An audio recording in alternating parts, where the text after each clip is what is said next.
Hello friends, ओम श्री गणेशाय नमः। ओम नमः शिवाय। आप सभी का स्वागत है आपके अपने यूट्यूब चैनल पर।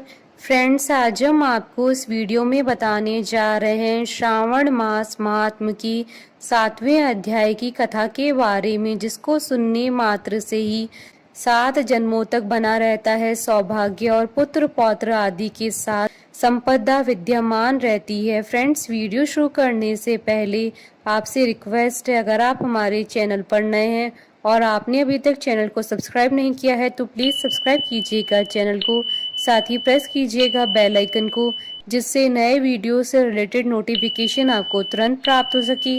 और वीडियो पसंद आने पर वीडियो को लाइक और शेयर जरूर कीजिएगा, ताकि सभी भक्तों को इस वीडियो का लाभ प्राप्त हो सके। और कमेंट बॉक्स में ओम नमः शिवाय जरूर लिखिएगा।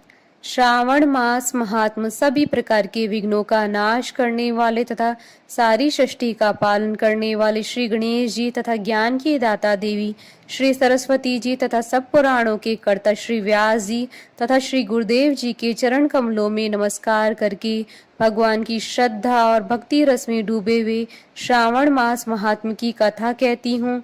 मंगला गौरी व्रत का वर्णन तथा व्रत कथा।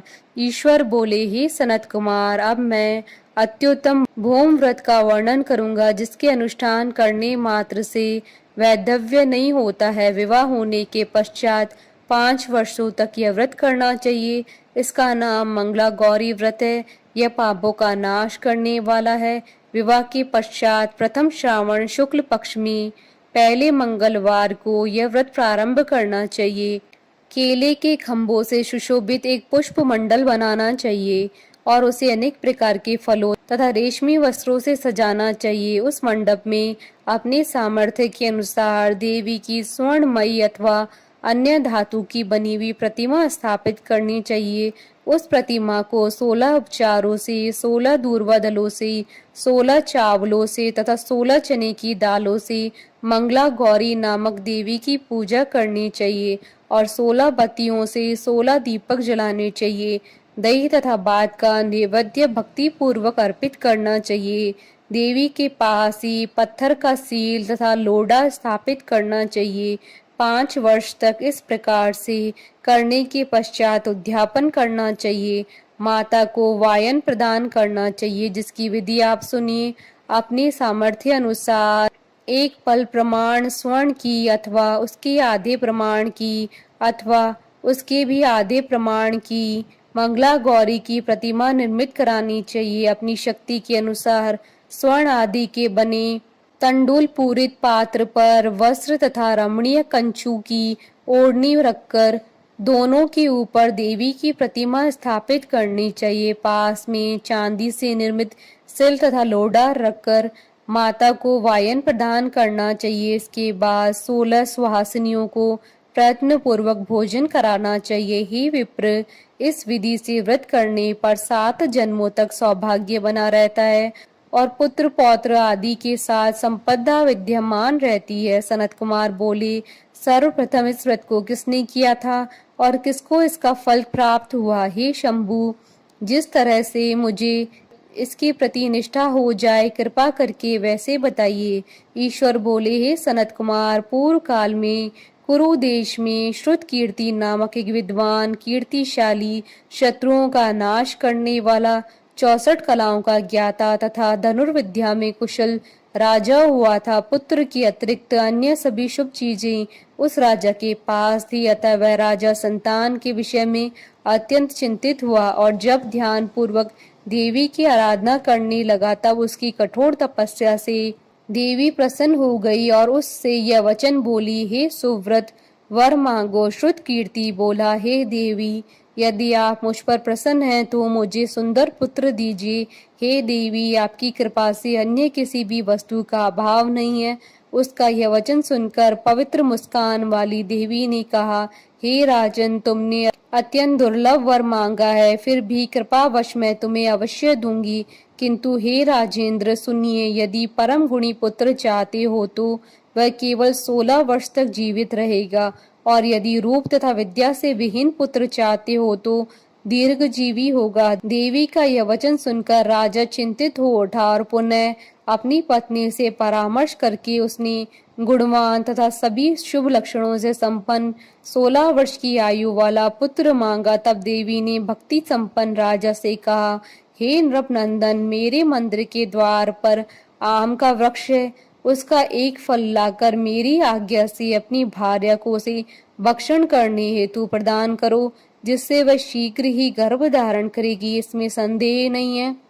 प्रसन्न होकर राजा ने वैसा ही किया और उसकी पत्नी ने गर्भ धारण किया। 10वें महीने में उसने देवतुल्य सुंदर पुत्र को जन्म दिया। तब हर्ष और शोक से युक्त राजा ने बालक का जात कर्म आदि संस्कार किया और शिव का स्मरण करते हुए उसका नाम चिरायु रखा। इसके बाद पुत्र के 16 वर्ष होने पर पत्नी सहित राजा चिंता में पड़ गए और वे विचार करने लगे कि यह पुत्र बड़े कष्ट से प्राप्त हुआ है और मैं इसकी दुखद मृत्यु अपने ही सामने कैसे देख सकूंगा। ऐसा विचार करके राजा ने पुत्र को उसके मामा के साथ काशी में भेज दिया। प्रस्थान के समय राजा की पत्नी ने अपने भाई से कहा कि कार्पटिक का वेश धारण करके आप मेरे पुत्र को काशी ले जाइए। मैंने भगवान मृत्युंजय से पूर्व में पुत्र के लिए प्रार्थना की थी और कहा था कि हे विश्वेश, आप जगतपति की यात्रा के लिए मैं उस पुत्र को अवश्य भेजूंगी, अतः आप मेरे पुत्र को आज ही ले जाइए और सावधानी पूर्वक इसकी रक्षा कीजिएगा। अपनी बहन की यह बात सुनकर भांजे के साथ वह चल पड़ा। कई दिनों तक चलते चलते वह आनंद नामक नगर में पहुंचा। वहां सभी प्रकार की समृद्धियों से संपन्न वीरसेन नाम वाला राजा रहता था। उस राजा की एक स्वर्ण लक्षण संपन्न युवावस्था प्राप्त मनोहर तथा रूप लावण्यमयी मंगला गौरी नामक कन्या थी। सभी उपमानों को तुच्छ करके सौंदर्य अभिवृद्धि को प्राप्त वह कन्या किसी समय सखियों के साथ नगर के उपवन में क्रीड़ा करने के लिए गई हुई थी। उसी समय वह चिरायु तथा उसका मामा वे दोनों भी वहां पहुंच गए और उन कन्याओं को देखने की लालसा से वहीं विश्राम करने लगे। इसी बीच विनोद पूर्वक क्रीड़ा करती हुई उन कन्याओं में से किसी एक ने कुपित होकर राजकुमारी को रांडा यह कुवचन कह दिया। तब उस अशुभ वचन को सुनकर राजकुमारी ने कहा, तुम अनुचित बात क्यों बोल रही हो? मेरे कुल में तो इस प्रकार की कोई नहीं है। मंगला गौरी की कृपा से तथा उनके व्रत के प्रभाव से विवाह के समय जिसके सर पर मेरे हाथ से अक्षत पड़ेंगे, हे सखी, वह यदि अल्प आयु वाला होगा तो भी चिरंजीवी हो जाएगा। इसके बाद वह सभी कन्याएं अपने अपने घर चली गईं। उसी दिन राजकुमारी का विवाह था। बाहिक देश के दृढ़ धर्मा नामक राजा के सुकेतु नाम वाले पुत्र के साथ उसका विवाह निश्चित किया गया। वह सुकेतु विद्याहीन, कुरूप तथा बहरा था। तब सुकेतु के साथ आए हुए उन लोगों ने विचार किया कि इस समय कोई दूसरा श्रेष्ठ वर ले जाना चाहिए और विवाह संपन्न हो जाने के बाद वहां सुकेतु पहुंच जाए। उन लोगों ने चिरायु के मामा के पास जाकर याचना की कि आप इस बालक को हमें दे दीजिए, जिससे हमारा कार्य सिद्ध हो जाए। इस पृथ्वी पर परोपकार के समान दूसरा कोई धर्म नहीं है। उनकी बात सुनकर चिरायु का मामा मन ही मन बहुत प्रसन्न हुआ, क्योंकि उसने उपवन में पहले से ही कन्या मंगला गौरी की बात सुन ली थी। फिर भी उसने एक बार कहा कि आप लोग इसे किस लिए मांग रहे हैं? कार्य की सिद्धि हेतु वस्त्र, अलंकार आदि मांगे जाते हैं, वर तो कहीं भी नहीं मांगा जाता। तथापि आप लोगों का सम्मान रखने के लिए मैं इसे दे रहा हूँ। उसके बाद चिरायु को वहां ले जाकर उन लोगों ने विवाह संपन्न कराया। सप्तपदी आदि हो जाने पर रात्रि में शिव पार्वती की प्रतिमा के समक्ष उस चिरायु ने हर्ष युक्त होकर मंगला गौरी के साथ शयन किया। उसी दिन चिरायु के 16 वर्ष पूर्ण हो चुके थे और अर्धरात्रि में साक्षात काल सर्प रूप में वहां आ गया। इसी बीच संयोगवश राजकुमारी जाग गई। उसने उस महासर्प को वहां देखा और वह भय से व्याकुल होकर कांपने लगी। तभी उस कन्या ने धैर्य धारण 16 उपचारों से सर्प की पूजा की और पीने के लिए दूध दिया। उसने दीनता भरी वाणी में उस सर्प से प्रार्थना की तथा स्तुति की। मंगला गौरी प्रार्थना करने लगी कि मैं उत्तम व्रत को करूंगी जिससे मेरे पति जीवित रहें। यह जिस तरह से चिरकाल तक जीवित रहें आप वैसा कीजिए। इतने में सर्प वहां स्थित एक कमंडल में प्रवेश कर गया और उस मंगला गौरी ने अपनी कंचुकी से उस कमंडल का मुंह बांध लिया। इसी बीच उसका पति अंगड़ाई लेकर जाग गया और अपनी पत्नी से बोला, हे प्रिय, मुझे भूख लगी है। तब वह अपनी माता के पास जाकर खीर लड्डू ले आई और उसके द्वारा दिए गए भोज्य पदार्थ को उसने प्रसन्न मन से होकर खाया। भोजन के पश्चात हाथ धोते समय उसके हाथ से अंगूठी गिर पड़ी। तांबूल खाकर वह पुनः सो गया। इसके बाद मंगला गौरी कमंडल को फेंकने के लिए जाने लगी। विधि की कैसी गति है कि उस कमंडल में से बाहर की ओर जगमग करती हुई हार कांति को देखकर वह आश्चर्यचकित हो गई। घट में स्थित उस हार को उसने अपने कंठ में धारण कर लिया। इसके बाद कुछ रात शेष रहते ही चिरायु का मामा आकर उसे ले गया। इसके बाद वर पक्ष के लोग सुकेतु को वहां ले आए। उसे देख मंगला गौरी ने कहा कि यह मेरा पति नहीं है। तब उन सभी ने उससे कहा, हे शुभे, तुम ये क्या बोल रही हो? यहाँ तुम्हारा कोई परिचायक हो तो उसे हम लोगों को बताओ। मंगला गौरी बोली, जिसने रात्रि में 9 रत्नों से बनी अंगूठी दी है उसकी अंगुली में इसे डालकर परिचायक की निशानी देख लें। मेरे पति ने रात्रि में मुझे जो हार दिया था उसके रत्नों का समुदाय कैसा है, इस बात को यह बताए। यह तो कोई अन्य ही है। इसके अतिरिक्त रात्रि में आम सींचते समय उनका पैर कुमकुम से लिप्त हो गया था। वह मेरी जांघ पर अब भी विद्यमान है। उसे आप लोग शीघ्र देख लें। साथ ही रात में परस्पर भाषण तथा भोजन आदि जो कुछ किया था उसे भी यह बता दे, तब निश्चय ही यह मेरा पति है। इस प्रकार वचन सुनकर सभी ठीक है कहने लगे, किंतु जब एक भी बात न मिली तब सभी ने सुकेतु को उसका पति होने से निषिद्ध कर दिया और वर पक्ष वाले जिस तरह से आए थे उसी तरह से चले गए। उसके बाद अपने वंश को बढ़ाने वाले महान यश से संपन्न तथा परम मनस्वी मंगला गौरी के पिता ने अन्नपान आदि का सत्र चलाया। उन्होंने वर पक्ष का वृतांत कानों कान सुन लिया कि स्वरूप से कुरूप होने के कारण लोगों के द्वारा किसी अन्य को वर के रूप में आदर पूर्वक लाया गया था। तब उन्होंने अपनी कन्या को पर्दे के भीतर बिठा दिया। इसके बाद 1 वर्ष बीतने पर यात्रा करके चिरायु अपने मामा के साथ यह देखने आया कि विवाह के बाद क्या हुआ।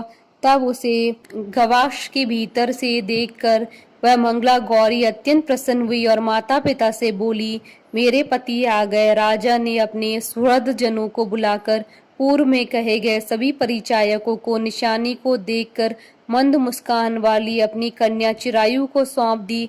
राजा ने शिष्ट जनों को साथ लेकर विवाह का उत्सव कराया।